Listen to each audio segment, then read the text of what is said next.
And I clicked on article assignment September 2023. It says the 23 is the date or the year. All right. These are the rules of the article. You should have already found your article.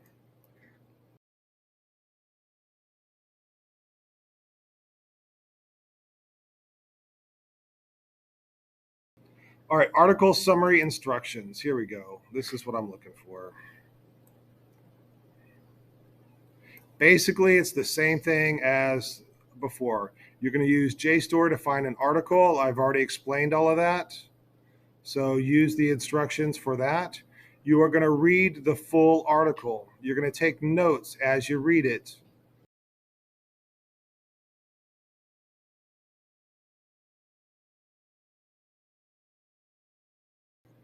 And as you, it's going to be handwritten. You're going to include page numbers, just like I told you for the book assignment. And you're going to write a 2-page summary of what you read. All right. Font size 12, double spaced. All right. Follow the classroom instructions of what I'm telling you now. And then you're going to use the footnotes, the bibliography, and everything. So include photos of your notes to the document and upload to Schoology. Exactly the same way I just explained for the reading the book. All right.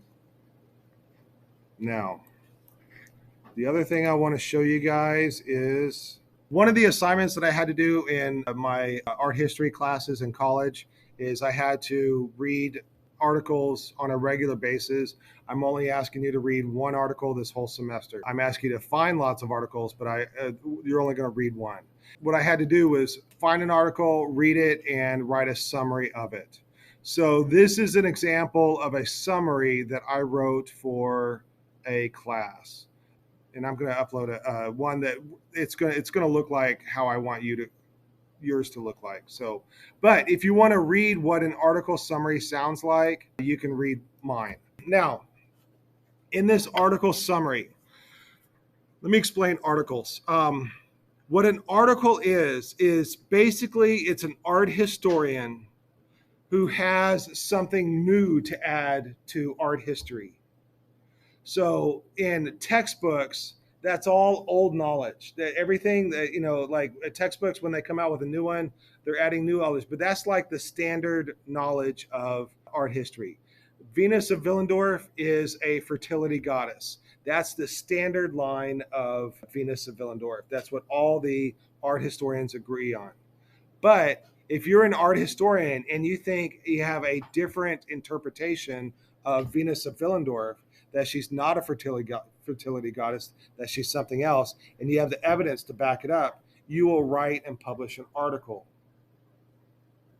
So these articles are usually an art historian that has a different point of view, that's saying something different about either an artwork or an art style, and they're giving you proof of why they think that. So when you read the article summary and when you read the article and then write the summary, I want you to tell me not just what the article is about, but what the author is saying, what this art historian is saying. What's his point of view? What is he trying to say? Does that make sense?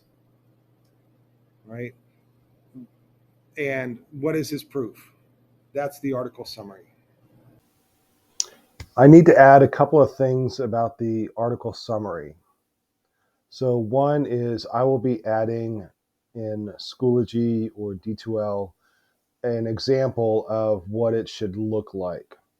So I've given you an example of what it should sound like one of my assignments that I wrote, but I'm going to give you an example of what your article summary should look like.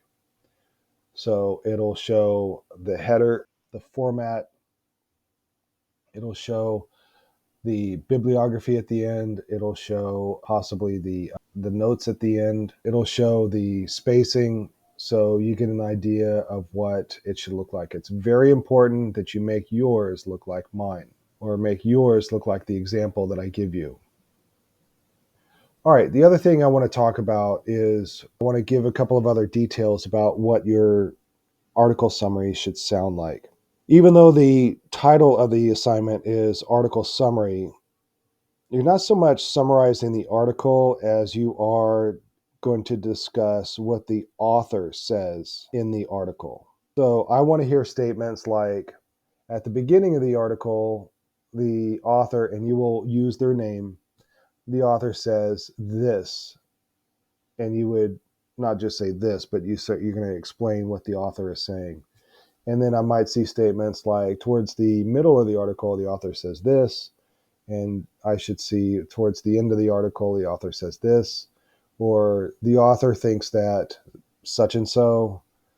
And be sure to use the author's name because you're talking about an art historian and you are searching for what the art historian says differently about whatever artwork or style or artist that that person is talking about.